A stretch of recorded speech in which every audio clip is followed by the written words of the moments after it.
kasih kepada sini. Bismillahirrahmanirrahim.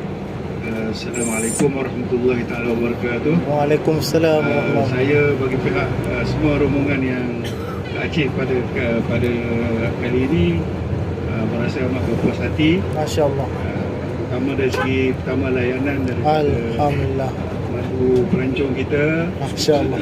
saudara Hospitality. hospitality-nya, dari segi accommodation-nya, dari segi makanan, semualah kami Masya-Allah. sangat berpuas hati. Dan yang penting juga kami dapat, samping kami bercuti ni, kami melawat tempat-tempat kesal tsunami, kami juga mendapat informasi-informasi yang sangat berguna untuk kami tahu terutama tentang sejarah Aceh. Zaman kami dulu belajar tentang Aceh, tapi alhamdulillah dengan penerangan yang diberikan oleh pemandu pelancong kami, saudara musafir, kami dapat lagi pengetahuan yang banyak.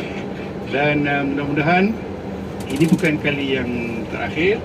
InsyaAllah kalau ada kesempatan dan peluang, kami akan datang lagi ke sini, dan mudah-mudahan dapat banyak lagi Informasi.